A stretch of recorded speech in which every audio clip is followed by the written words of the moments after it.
Budget का पूरा सारांश एक साथ वित्त मंत्री के हर ऐलान का मतलब।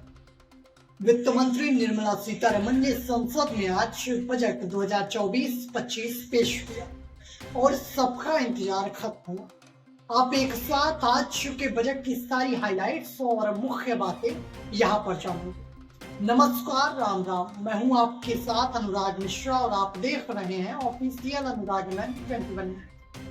प्रधानमंत्री नरेंद्र मोदी के तीसरी बार प्रधानमंत्री बनने पर तमाम सारे लोगों की निगाहें नए बजट पर टिकी हुई। मिडिल क्लास फैमिली से लेकर गांव में रहने वाले गरीबों तक हर कोई इस नए बजट की आस में था। लेकिन जैसे ही नया बजट आया, सबकी आशा निराशा में तब्दील हुई, क्योंकि इस नए बजट में ना ही मिडिल क्लास फैमिली के लिए कुछ खास रहा और ना ही गरीबों के हित की बात रही। किसान भी अधिक संतुष्ट नजर नहीं आए। इस नए बजट से जहां उन्हें आस था कि इस बजट में कहीं ना कहीं उन्हें राहत मिलेगी, उनके कर्ज माफ किए जाएंगे या फिर कुछ ब्याज में राहत मिलेगी, लेकिन ऐसा कुछ भी होते नहीं दिखा गया। इस नए बजट में लोगों के हाथ सिर्फ निराशा लगी।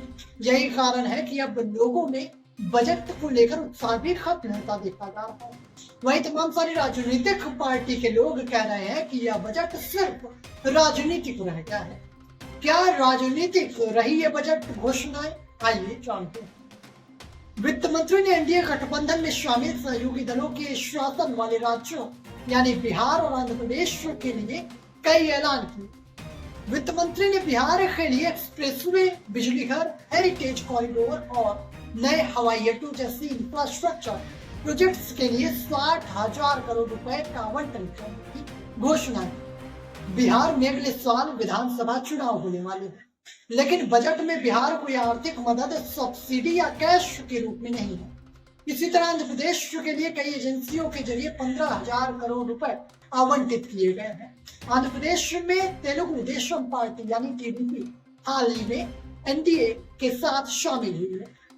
अब इसका फैसला मैं आप पर छोड़ता हूँ। यह बजट राजनीतिक है या फिर कुछ और? आइए एक साथ इस बजट की मुख्य बातें जानते हैं। क्या कुछ रही इस बजट की मुख्य बातें?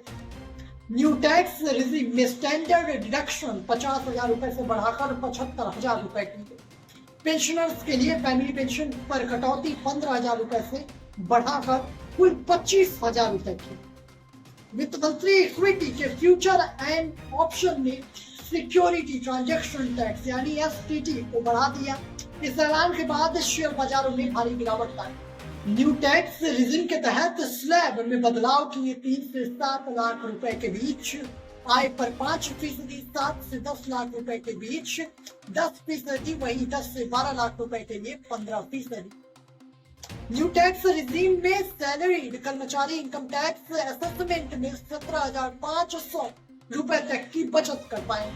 कैंसर की कुल 3 दवाओं को कस्टम ड्यूटी से पूरी तरह छूट दी गई। Mobile phone, mobile circuit board assembly और मोबाइल चार्जर पर कस्टम ड्यूटी घटाकर 15% कर दिया। सोने और चांदी पर कस्टम ड्यूटी घटाकर 6% और प्लेटिनम पर 6.4% किया। शेयरों की रिपर्चेज पर होने वाली इनकम पर टैक्स लगाया जाए। स्टार्टअप को बढ़ावा देने के लिए सभी वर्ग के निवेशकों के लिए एंजल टैक्स खत्म कर दिया गया।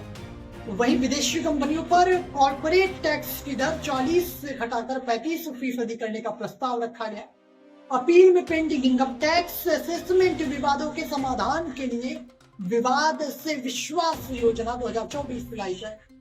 सभी फाइनेंशियल और नॉन फाइनेंशियल एसेट्स पर long term capital gain tax 12.5% किया गया। लिस्टेड शेयरों से हुए 1.25 लाख रुपए तक के long term capital gain tax पर छूट।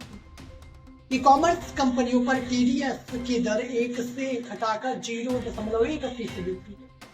विवरण दाखिल करने की तय तारीख तक टीडीएस के पेमेंट को अपराध की कैटेगरी से हटाया गया। इनकम टैक्स असेसमेंट आकलन को 3 साल से 5 साल तक दोबारा खोला जा सकता है। हालांकि यह उसी समय होगा जब बची हुई आय 50 लाख रुपए से ऊपर। सरकार इनकम टैक्स असेसमेंट एक्ट 1971 की व्यापक समीक्षा 6 महीने में पूरी करेगी। जीएसटी को आसान और रेशनलाइज बनाया जाएगा ताकि बाकी क्षेत्रों तक इसका विस्तार किया जा सके। वित्त वर्ष 2024-25 में फिजिकल डेफिसिट जीडीपी का 4.9% रहने का अनुमान है, जो अगले साल 4.5% से कम रहने का अनुमान है। बजट में मैन्युफैक्चरिंग और सर्विसेज सहित 9 प्रायोरिटी वाले सेक्टर्स और विकसित भारत के लक्ष्य को हासिल करने के लिए नेक्स्ट जनरेशन के रिफॉर्म का रोडमैप रखा गया।